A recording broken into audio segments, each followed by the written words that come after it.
जय श्री गणेश। नमस्कार, मैं आचार्य संजय द्विवेदी। मेरे समस्त प्रबुद्ध दर्शकों का मेरे चैनल पर हार्दिक स्वागत है। बुध अपनी राशि का परिवर्तन कर रहे हैं। 9 ग्रहों में युवराज बुध 24 जून को अपनी राशि का परिवर्तन करके स्वराशि में प्रवेश करेंगे, मिथुन राशि में प्रवेश करेंगे। यह अत्यंत महत्वपूर्ण होता है। जब भी कोई ग्रह स्वराशि का होता है अथवा उच्च राशि का होता है तो उसका बल बढ़ जाता है, उसके प्रभाव में, उसके प्रभुत्व में वृद्धि हो जाती है, उसका सामर्थ्य कई गुना बढ़ जाता है। अब इस 9 ग्रहों में जो बुध है वो क्विक रिस्पांस प्लैनेट, अपना संपूर्ण प्रभाव त्वरित प्रदान करते हैं। इस जगत में कोई भी ऐसा कार्यक्षेत्र नहीं है जहां पर बुध का कोई प्रभाव ना हो। बुध के कारण ही बहुत सारे कार्यक्षेत्र चलते हैं। तो निश्चित रूप से बुध का परिवर्तन सर्वदा महत्वपूर्ण होता है। आज मैं वृश्चिक राशि के लिए बुध के इस परिवर्तन का क्या प्रभाव मिलने वाला है, किस प्रकार के लाभ मिलेंगे, कौन सा भाव प्रबल होगा, कहाँ कितना लाभ ले सकते हैं, कहाँ समस्या आ सकती है, उसका क्या निराकरण है, संपूर्ण विश्लेषण मैं पूर्ण तरीके के साथ करने जा रहा हूं। प्रिय दर्शकों, ये राशिफल आपके चंद्र राशि पर आधारित है। जिन जातकों का वृश्चिक लग्न है उनको राशिफल अवश्य देखना चाहिए। सबसे पहले तो महत्वपूर्ण ये है कि जिस राशि का राशिफल दिया जा रहा है उस राशि के स्वामी का जिस ग्रह का परिवर्तन हो रहा है उसके साथ क्या संबंध बनता है, तथा वर्तमान समय में गोचर में दोनों की क्या स्थिति है, तथा किस भाव में बुध का परिवर्तन हो रहा है, ये सबसे अधिक महत्वपूर्ण है। वृश्चिक राशि मंगल की राशि है। मंगल तथा बुध नैसर्गिक रूप से मित्र भाव में नहीं होते, तो निश्चित रूप से ये कहीं ना कहीं इनमें एक सामंजस्य का अभाव होता है। वर्तमान समय में यदि हम देखें तो वृश्चिक राशि के लिए बुध अष्टम भाव में गोचर करने जा रहे हैं। अष्टम भाव जो कि एक त्रिक भाव है, एक क्षय का भाव है, डेप्रिसिएशन का भाव है। तो निश्चित रूप से ये बुध का परिवर्तन एक नकारात्मक भाव में होने जा रहा है। मंगल बुध की मित्रता भी नहीं है। यदि गोचर की स्थिति देखें तो वर्तमान में मंगल का गोचर वृश्चिक राशि के लिए 9वें भाव में हो रहा है। यहाँ पर ये भाग्य भाव में स्थित है, अत्यंत प्रबल स्थिति में है। यहाँ पर तात्कालिक मैत्री हो रही है। तो बुध के साथ तात्कालिक मैत्री का अर्थ ये है, यहाँ पर ये बुध और मंगल का एक समभाव बन जाता है। तो समभाव में कहीं न कहीं स्थिति पहले से बेटर हो जाती है। वृश्चिक राशि के लिए बुध अष्टम तथा एकादश के स्वामी होते हैं।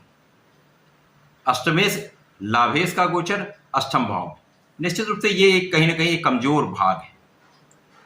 लाभ का स्वामी जो अष्टम का स्वामी होकर अष्टम भाव में है, निश्चित रूप से कहीं ना कहीं संघर्ष बढ़ने वाला होता है।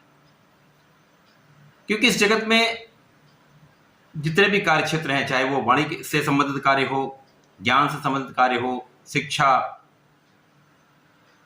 विद्या से संबंधित कार्य हो, कला जगत का कोई भी कार्य हो, लेखन संबंधित कार्य हो, लेखा संबंधित कार्य हो, अकाउंटेंसी हो, स्टैटिस्टिक्स हो, मैथ हो, किसी भी प्रकार का कोई भी व्यापार हो, इन सभी का कार्यकत्व तो बुध के पास है। तो इस जगत में कोई भी ऐसा कार्यक्षेत्र नहीं जहां पर बुध का प्रभाव ना हो। तो निश्चित रूप से मंगल की राशि वृश्चिक राशि के लिए अष्टम भाव में होने वाला यह राशि परिवर्तन कहीं न कहीं कुछ नकारात्मक प्रभाव भी देगा। आपके संघर्ष में तो वृद्धि हो ही रही है, क्योंकि यहां पर शनि की ढैया का प्रभाव है, तो संघर्ष बढ़ता है। कार्यक्षेत्र आपका प्रबल निश्चित रूप से होगा, परंतु यहां पर कुछ चीजों में आपके सामंजस्य में लोगों के साथ कमी आ जाएगी। आपका धन कहीं पर अवरुद्ध हो सकता है। इन्वेस्टमेंट में उतना लाभ नहीं मिल सकता है जहां जितना आप लेना चाहते हैं। एक्सपेक्टेड से कम लाभ होता है। जितना आप परिश्रम करेंगे उससे कम आपको लाभ मिलेगा, जिसके कारण तनाव की स्थिति बनती है। मंगल की राशि है, क्रोध वैसे भी होता तो आपको क्रोध से बचना होगा, त्वरित निर्णय से बचना होगा।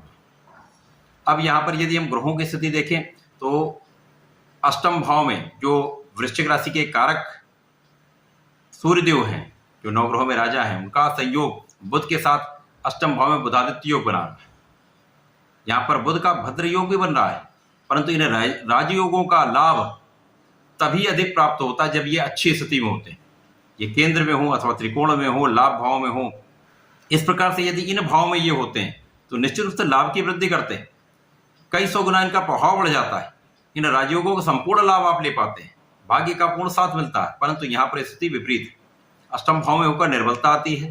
कहीं न कहीं आपको चर्म से संबंधित कुछ रोग हो सकते हैं, एलर्जी की समस्या हो सकती है, स्किन डिजीज हो सकती है, आंखों से संबंधित निश्चित रूप से कोई न कोई यहाँ समस्या आने का पूर्ण योग बनता है। आपको अपने स्वास्थ्य का ध्यान रखना चाहिए, अपने खाने पीने पर नियंत्रण रखना चाहिए, अपनी लाइफस्टाइल को कुछ परिवर्तित करना चाहिए, अपनी एक्टिविटीज को बढ़ाना चाहिए, मेडिटेशन करना चाहिए, आपको योगा करना चाहिए। अपनी ऊर्जा का संपूर्ण आप उपयोग करेंगे तो निश्चित रूप से ये कहीं ना कहीं आपके लिए लाभान्वित करने वाला है। आपका परिश्रम बढ़ेगा तो लाभ मिलता है, आप अपने कार्यक्षेत्र में लगे रहेंगे तो सफलता प्राप्त होगी। यहाँ पर लग्नेश भाग्य भाव में होकर मित्र की राशि में है तो निश्चित रूप से कहीं ना कहीं ये समय आपके लिए अनुकूल तो होगा ही, परंतु कुछ समस्याएं, कुछ अवरोध निश्चित रूप से बढ़ते हैं। अब यहाँ पर सूर्य जो कर्म के स्वामी हैं, बुध जो लाभ के स्वामी है, आय के स्वामी है, उनका अष्टम भाव में होना निश्चित रूप से आपके कार्यक्षेत्र में उच्चाधिकारियों के साथ सामंजस्य में कभी, व्यापार में अपने लोगों के साथ जिनके साथ आप व्यापार करते हैं वहाँ पे कहीं न कुछ विवाद, कुछ समस्याएं अवश्य उत्पन्न होती हैं। पीठ पीछे कुछ शत्रु बनते हैं जो आपके अपयश का योग बनाते हैं, आपको डिफेम करने का प्रयास करते हैं।